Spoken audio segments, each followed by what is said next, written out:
7वीं सदी की शुरुआत। अरब का रेगिस्तान, तपती धूप, रेत के तूफान और कबीलाई झगड़ों से भरा समाज। यहाँ का जीवन बेहद कठिन था। लोग अलग अलग कबीलों में बंटे हुए थे, जिनका धर्म, जीवन और कानून अलग अलग थे। बहुदेववाद यहाँ की जड़ थी। लोग काबा के चारों ओर सैकड़ों मूर्तियों की पूजा करते थे। समाज में औरतों की हालत बेहद खराब थी। लड़कियों को पैदा होते ही जिंदा दफना देना आम बात थी। शराब, जुआ, लूट और खून खराबा जीवन का हिस्सा बन चुका था। ऐसे अंधकारमय समय में एक रोशनी उठी और उसका नाम था इस्लाम। 570 ईस्वी में मक्का में कुरैश कबीले में एक बच्चे का जन्म हुआ, मोहम्मद।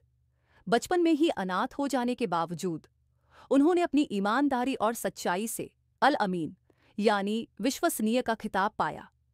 40 साल की उम्र में हिरा की गुफा में उन्हें अल्लाह का पहला संदेश फरिश्ते जिब्राइल के जरिए मिला। ये वही पल था जिसने पूरी दुनिया का नक्शा बदल दिया। मोहम्मद साहब ने कहा, अल्लाह एक है। यह बात सुनकर मक्का के सरदारों के पैरों तले जमीन खिसक गई, क्योंकि उनका व्यापार और राजनीति मूर्तियों के इर्द गिर्द घूमता था। लेकिन मोहम्मद साहब ने हार नहीं मानी। धीरे धीरे लोग इस नए संदेश की तरफ आकर्षित होने लगे। मक्का के लोगों ने पैगंबर और उनके अनुयायियों पर जुल्म ढाना शुरू कर दिया। हालात इतने बिगड़े कि 622 ईस्वी में उन्हें मक्का से हिजरत करके मदीना जाना पड़ा। ये हिजरत इस्लामी कैलेंडर की शुरुआत मानी जाती है। मदीना पहुंचकर इस्लाम का नया अध्याय शुरू हुआ। यहाँ सिर्फ धर्म ही नहीं, बल्कि राजनीति, समाज और कानून की भी नींव रखी गई। मदीना समझौता, जिसे पहला इस्लामी संविधान कहा जाता है, ने मुसलमानों और यहूदियों को एक साथ रहने का रास्ता दिया।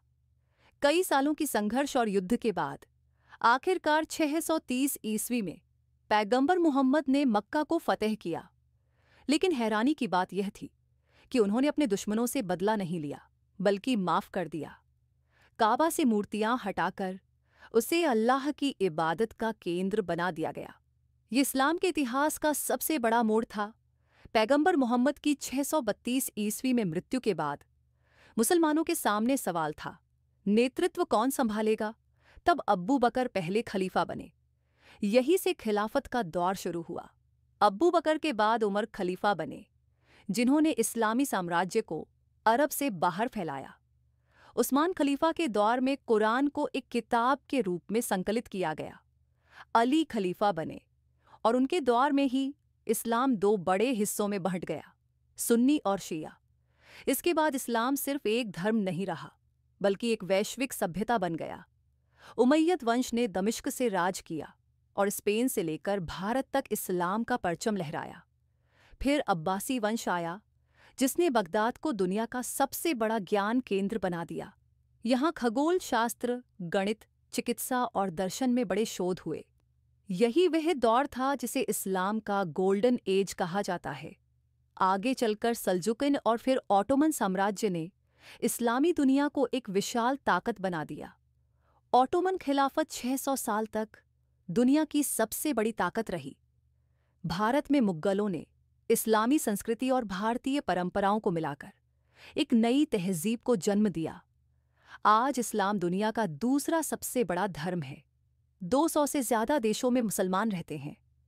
कुरान और पैगंबर मोहम्मद की शिक्षा आज भी करोड़ों लोगों को इंसाफ, भाईचारे और इंसानियत का रास्ता दिखाती है। लेकिन इसके साथ ही राजनीति, सत्ता और जातीय टकरावों ने इस धर्म की छवि को कई बार दागदार भी किया। ये कहानी हमें बताती है कि इस्लाम सिर्फ एक धर्म नहीं, बल्कि एक पूरी सभ्यता, एक संस्कृति और एक जीवन शैली है। इसकी जड़ें संघर्ष, बलिदान और इंसाफ में गहरी बसी हैं।